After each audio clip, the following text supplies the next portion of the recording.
Hayırlı kеш, siz Müslüm televiziyaсын qaraysiz. Rayon kөләм вакыйгалар белән сезне мин Рима Абзалова таныштырырмын бүгенге чыгарылышта. Балага игътибар кирәк. Махсус комиссия әти-әниләрнең бурычларын үтәү дәрәҗәсен тикшерә. Müslüm эшмәкәрләре белән дан тота. Фермер Рафил Шакиров турында безнең репортаж. Күңел күзе күрү кирәк. Туган як музейында Рифкат Гордиевны искә алдылар. Хәзер әлегә һәм башка вакыйгалар хакында тулырак. Кыш һәр вакыт көтмәгәндә килә. Беренче кар төшү юллардагы вазгыятны кискенләштерде. Шул ук вакытта техниканы кышкы чорга әзерләргә кирәклеген дә искәртте. Шулай да көннәр җылыта әле дип тәгәрмәчләрен алыштырырга ашыкмаучылар да бар. ДАИ хезмәткәрләре һәм автосервиста эшләүчеләр нинди фикердә? Шул хакта алдагы сюжетта. Районның даи хезмәткәрләре кышкы тәгәрмәчләргә күчәргә киңәш итә. Урамда һава температурасы 5 градус кына җылы сакланганда да тәгәрмәчләрне олыштырырга була. Өстәвенә Мөслимдә инде беренче генә кар төшмәде. Самый безнең инде хәзер вакытта куркыныч бозлавык, иртәнге катыра, пока карның җибү пока күренми әле. Шуңа инде гражданнарны кемнәр руль артында йөри тәкъдим итәрем инде тизрәк шипылы тәгәрмәчләрне куеп бетерергә инде. Безнең 12дә 561 статьясы белән каралган, штрафы 500 сум. Әгәр дә инде шул кар яуган бозлавык вакытта җәйге тәгәрмәчләр белән очраган вакытта инде гражданнарга 500 сум штраф салына инде. Мөслимдә берничә төн рәттән бозлавык хасил булды. Җәйге тәгәрмәчләр көннәр суытуга катлана, куркынычсызлык ягыннан кышкылары күпкә ышанычлырак санала ди автосервис эшчеләре. Тәгәрмәчләрне мин киңәш берерим, бер 3-4 елга бер алыштырып торырга. Чөнки аларның кортлары китә, шипылары кыйла башлый һәм резиналар ката. Беренчедән тәгәрмәчнең шипылысының күплегенә карар кирәк һәм елына карар кирәк. Хәзер инде 4 көнлек вакыт инде. Шо алыштырсалар әйбәт була. Алыштырырга кирәк. Менә беренче кар яву белән юлларда куркыныч була башлый бит инде. Шуңа беренче ишетеп менә тәгәрмәч алмаштырырга төштем инде. Машинага бер юлы шиплы һәм шипсыз тәгәрмәчләр куярга ярамый. Шулай ук төрле размердагы, конструкциядагы, төрле рәсемле протекторлы тәгәрмәчләр белән дә йөрү тыела. Сүз уңайыннан райондагы шиномонтажларда 14-15 радиуслы гади дисклы тәгәрмәчне алыштыру баланслы уртача 600 сум тирәсе тора. Ә дискка шиплы шинаны кидертү һәм машинага куйдыру якынча 1000 сумга төшә. Бәясенә карап тормыйсың инде. Иминлек беренче чиратта. Лилия Шәймиева, Динар Нуртдинов, Мөслим телевидениесе. Юл иминлеге дигәннән бу атнада юл хәрәкәте иминлеген тәэмин итү буенча район комиссиясе утырышы узды. Комиссия эшендә Татарстан Республикасы Эчке эшләр министрлыгының пропаганда бүлеге җитәкчесе Рамил Әхтәмҗанов та катнашты. Мөслимнең һәр урамында диярлек асфальт юллар, шул ук вакытта тигез юллар шоферларга тизлекне арттыру мөмкинлеген дә бирә. Шуларны исәпкә алып, юлларда иминлекне тәэмин итү максатыннан Мөслим эчендәге юлларда 11 дәнә ясалма калкулык урнаштырылды, икесенә ремонт ясалды. Юл транспорт хәрәкәтләре булып тора. Секундра бел җирлегебездә балалар булган юл транспорт хәрәкәтләре булмады. Кич чыкканда хәзер караңгылар тиз төшә, шундый вакыт шуңа киемнәренә кайтаргыч элементлар токтасыннар иде. Яктылык кайтаргыч элементлар токтасыннар иде. Мөслим һәм Сорман районнары буенча юл иминлеге дәүләт бюджет учреждениесе җитәкчесе Алсу Сиддикова районда яңартылган юл билгеләренең балалар өчен мөһим булуын ассызыклады. 25 октябрьдән республика күләмендә көзге каникуллар исем астында профилактик чара игълан ителде. Аның кысаларында да күп төрле чаралар үткәреләчәк. Инспекторлар мәктәпләргә чыгачаклар, балалар бакчаларына әңгәмәләр үткәрәчәкләр, ата-аналар җыелышларында катнашачаклар. Юл йөрү кагыйдәләрен без һәр даим балаларга сөйләп торабыз, исләренә төшерәбез. Сыйныф сәгатьләре үткәрелә, төрле чаралар үткәрелә. Әти-әниләр җыелышларында да бу теманы һәр даим күтәреп торабыз. Чөнки бу иң мөһим чараларның берсе, сөйләшүләрнең берсе. Балаларга инде ул көндәлек әйтеп торсаң да файдага гына. Район башлыгы Альберт Хуҗин һәм район башкарма комитеты җитәкчесе Ирек Салихҗанов җирлегебездә башкарылган юл эшләренә детальле анализ ясады. Җирлегебездә яңа урамнар барлыкка килә. Искергән һәм тузган юл билгеләрен олыштыру буенча да эш алып барыла. Быел гына да яңа урамнарга 54 юл билгесе урнаштырылды. Лилия Шәймиева, Динар Нуртдинов, Мөслим телевидениесе. Район фермерлары белән Донтада Байык авыл җирлегендә фермерлык хәрәкәтенә нигез салучылар яши. Фермер хуҗалыклары беренчеләрдән булып шушы җирлектә оештырылды. Биредә бүген дә дистәләгән фермер эшләп килә. Дусай авылыннан Рафил Шакиров шуларның берсе. Теманы Фәридә Гайнетдинова дәвам итә. Рафил да үз эшчәнлеген башлаган шул абыйсы белән бергә эшлиләр. Тора-бара аның үзендә фермерлык эшен оештыру теләге туа. Дусай авылында авылдашларының паҗирләрен алып игенчелек белән шөгыльләнә башлый ул. Эшен дәвам итеп, терлекчелек юнәлешендә дә эшли башлый. Безнең фермер хуҗалыгы инде игенчелек белән дә шөгыльләнәбез. 400 гектар җиребез бар. Дусай авылында, Сәфәр авылында ферма тотып 85 баш сыер асрыйбыз. Шуның белән шөгыльләнәбез. Аларны сату, үскәч суйып сатабыз.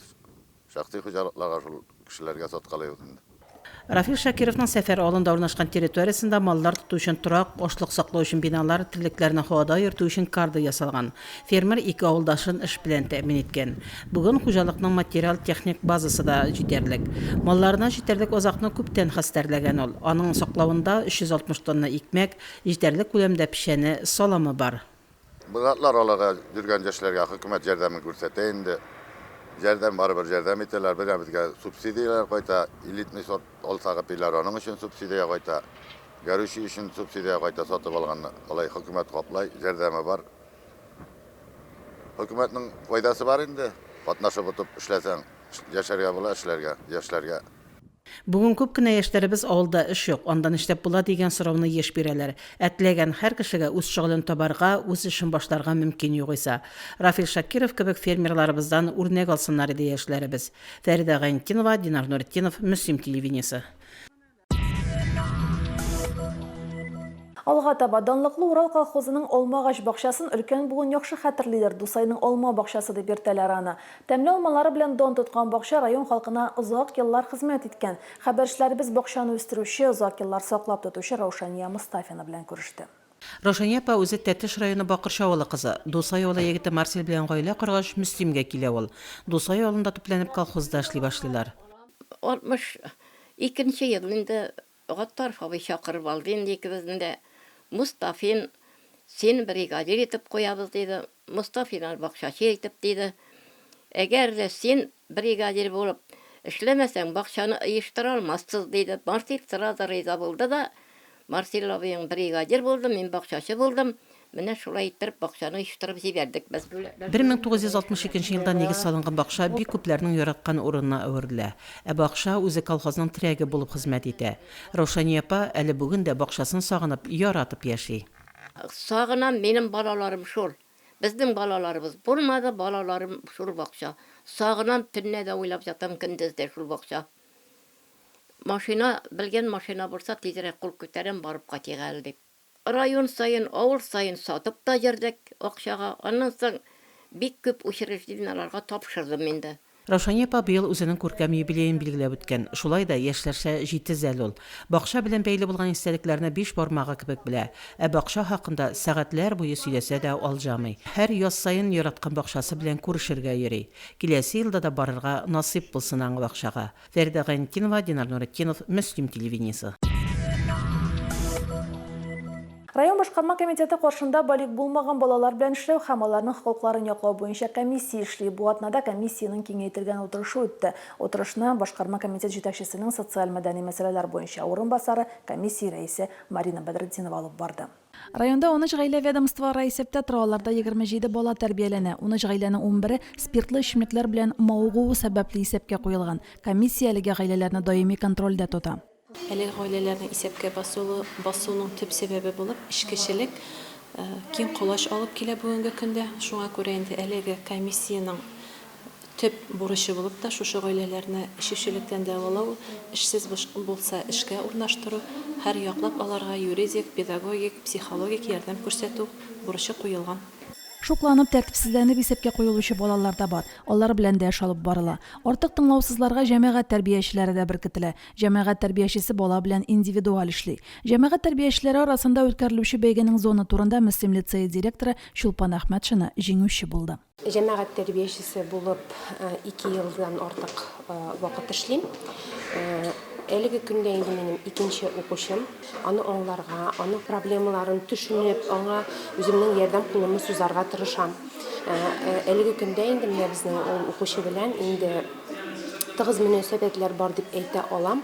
Комиссия утырышында төрле белгечләрнең чыгышлары тыңланды. Баш табиб урынбасары Райхана Аккыямова балаларның психологик халәте һәм шуңа бәйле проблемалар турында сөйләде. Балаларның буш вакытын файдалы итү өчен мөмкинлекләр хакында да чыгышлар тыңланды. Бүтән субъекты профилактиканы чакырып, монда авыл җирлекләре башлыклары алар безне кыйс форматында, мәсәлән, безнең үзебезнең эшчәнлектә килеп туган ниндер мәсьәләләрне табакат актуальләштерү өчен, табакат билгеләү өчен, үзебезнең эшчәнлектә, үзебезнең җитешеп бетмәгән якларны табакат ассызыклап, алар юнәлешендә эш алып баруны күрсәтү өчен дә менә шундый киңәйтелгән утырышлар кирәк. Комиссия ауыр тормыш хәлендә калган гаиләләр белән дә, балалар белән дә эшли. Шулай да төп тәрбияче гаилә, әти-әниләр үз вазифаларын намус белән исемнәренә топ төшерми башкарсын иде. Римма Авзалова, Динар Нуретдинов, Мөслим телевидениесе.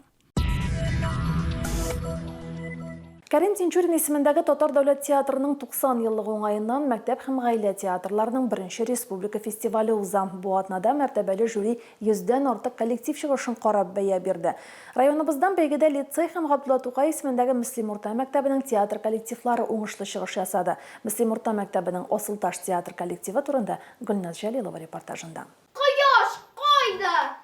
Кызым, ни сөйлисең? Кояш үз урынында бит, кызым. Габдулла Тукай исемендәге Мөслим урта мәктәбендә эшләп килүче Асылташ балалар театрының кичкенә артистлары Радик Фәйзовның Саадакка пьесасы буенча куелган спектаклен жюри хөкеменә тәкъдим итте. Мөслимнең Габдулла Тукай исемендәге мәктәбендә дә шушындый матур гына балалар коллективы быел менә оешып киттек. Үзебезгә бик матур исем сайладык, Асылташ балалар театры.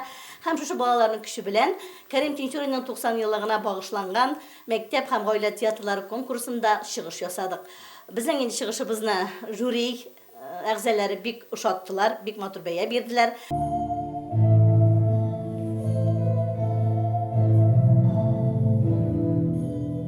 Коллектив спектакльне мәктәп укучыларына берничә тапкыр күрсәтте. Шулай итеп, яшь артистлар бәйгегә барыр алдыннан чыныгу алдылар. Зур сәхнәдә көч сынау аларга тагын да илһамланып иҗат итәргә канат куйган. Мин бу спектакльдә төп герой. Миңа бик ошады. Мин япон кызын күрсәтә идем. Жюри безнең спектакльне елый карады. Мин үзем шәхсән калдырмадым инде. Бүтәннәрне белмим. Миңа бик ошады. Без бик әйбәт чыгыш ясадык дип уйлыйм. Миңа бу коллектив бик ошады, Асылташ исемендәге. Миңа Казанга бару да ошады, спектакль кую да ошады. Без Тинчурин театрына бардык, анда бик ошады. Он көчле коллективлар арасында катнаштык. Безнең Асылташ театрыбыз алга үссен һәм уңышларга ирешсен. Мин бу әсәрдә балыкчы бабай ролен уйныйм. Бабай ролен уйнарга бик кызык. Мәктәпләрдә элек-электән театр коллективлары булган. Алар авылдан авылга йөреп тә спектакльләр куйганнар. Хәзер дә бу аеруча кирәк санала. Сәхнәдә чыгыш ясау баланың рухи үсеше өчен бик кирәк. Кызым быел гына Асылташ театрына йөри башлады. Мин бик шат аның бу театрда катнашуына һәм мин аның татар телендә сөйләм теле үсәр, тагын да байыр дип уйлыйм. Фестиваль 2 ноябрьдә гала-концерт белән тәмамланачак. Җиңүчеләрне Тинчурин театры шефлыкка ала.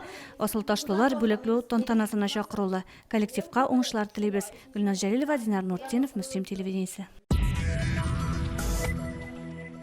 Мөслимнең туган як музеенда якташыбыз Рифкат Гордиевны искә алу кичәсе булды. Чистай районында Сукырлар җәмгыятен җитәкләгән Рифкат Гордиев шигырьләр дә иҗат иткән. Рифкат абыйны искә алу кичәсе күңел түреннән чыккан сүзләр дип исемләнгән иде. Чарада Чистай һәм Бөгелмә районнарыннан да вәкилләр катнашты. Озак еллар Чистай җирлегенең Сукырлар җәмгыятен җитәкләгән Рифкат абый Кырынтау авылы егете. Дем Сукыр килеш райондашыбыз тулы канлы тормыш алып барды, шигырьләр язды. Бию конкурслары җиңүчесе булды. Рифкат Гарайхан өчен Чистайда белмәгән бер кем дә юк. Ул шуның хөрмәт иткән, зур хөрмәткә, игътибарга лаек кеше иде. Аны сагынып, аны искә алып яшибез. Һәм менә бүген дә шушы җиргә килү, аңа бер дуга булып барсын дигән теләктә без һәммәбез дә. Башлангыч мәктәпне Рифкать үзләренең авылында тәмамлый. Аның урыны һәр вакытта да алгы партада була. Зур кыенлык белән генә укытучының язуын укый ала идем дип язган ул үзенең истәлекләрендә. 12 яшендә аның авыруы тумыштан икән ачыклангач, укуын сукыр һәм начар ишетүче балалар өчен Лоиш интернат мәктәбендә дәвам итә. Дәфтәр юлларын, шакмакларын күрмәсә дә, уку аңа җиңел бирелә, чөнки хәтере бик яхшы була. Аның нинди бөек кеше икәнлеген, нинди шәхес булганлыгын күрсәтү, аңлату теләге туды. Бу музейга тапшырачаклар безгә шушы Рифкать Гәрәйхановичның грамоталарын, шушы матур костюмнарын, киеп бигән матур костюмнарын һәм берничә китабын үзе чыгарган, аның шигырьләр китабы. Татарча да, русча да бик матур язган. Үз шигырьләреннән тыш Рифкать абый татар авторларның шигырьләрен русчага тәрҗемә иткән. Аның каләме аша Габдулла Тукай, Муса Җәлил, Разил Валиев кебек авторларның әсәрләре үткән. Рифкать абыйның кече сеңлесе булам инде. Без абыебыз белән гомер буена горурландык. Аны күзе күрми торган итеп күз алдына да китермәдек, чөнки ул күзләре күргән кешеләргә караганда да югары үрләргә менде. Biz аны хөрмәт итәбез, бик юксынабыз, сагынабыз. Балаларыбызны аның үрнәгендә тәрбияләргә тырышабыз. Рифкать Гәрәйханович мой отец, нас в семье 3 детей, я из них средний, старший сын Ильдар и младшая Леночка. Ну, что сказать, человек очень известный, мне кажется, не только по республике Татарстан, но и по России. Он ездил много очень по стране, со своими стихами выступал. Ну, уважаемый человек в городе Чистополе, откуда я родом, где он жил. Рифкать абый сәламәтлек мөмкинлекләре шикле булса да, үз мисалында рухи мөмкинлекләрнең шиксез булуын дәлилләгән кеше. Күзләре күрмәсә дә, күңел күзләре күрүчеләрне шулай оптимистик рухта яши. Алга бара, авырлыкларын җиңеп тормышны, кешеләрне яратып яши, яшәүдән тәм таба. Үз сукмагын үзе сала. 2021 елның 21 октябрендә каты авыру аны мәңгелеккә арабыздан алып китте. Лилия Шәймиева, Динар Нурутдинов, Мөслим телевидениесе. Бу атнада район мәдәният йортында татарча кинофильм күрсәтелде. Җылак фильмының режиссеры Алмаз Нургалиев. Фильм Россияның атказанган һәм халык артисты Әсхәр Шакиров турында. Киносеанстан соң тамашачыларга режиссер белән аралашу мөмкинлеге дә бирелде. Үзебезнең шәхесләребезгә, ягъни үзебезгә тиңрәк затларга карап, үрнәк алабыз һәм дә тәрбия алабыз. Булсын бу бала, булсын бу инде урта яшьтәге ират хатын-кыз якиннанда өлкән буынга да файда китерергә мөмкин. Әлеге мондый форматтагы фильмнар. Ул күпмедер дәрәҗәдә псевдодокументалистик форматка да туры килә. Ягъни элементлар кулланылып төшерелгән нәфис фильм дип әйтергә була. Әлеге фильмда Әсгар абый үзе дә катнаша. Шуның белән үзенчәлекле дип әйтсәм дөрес булыр. Бүгенгә шулар, мин Римма Авзалова сезнең белән сау булашам. Алда сезне иманыбызга кайтып тапшыру көтә. Бездән аерылмагыз.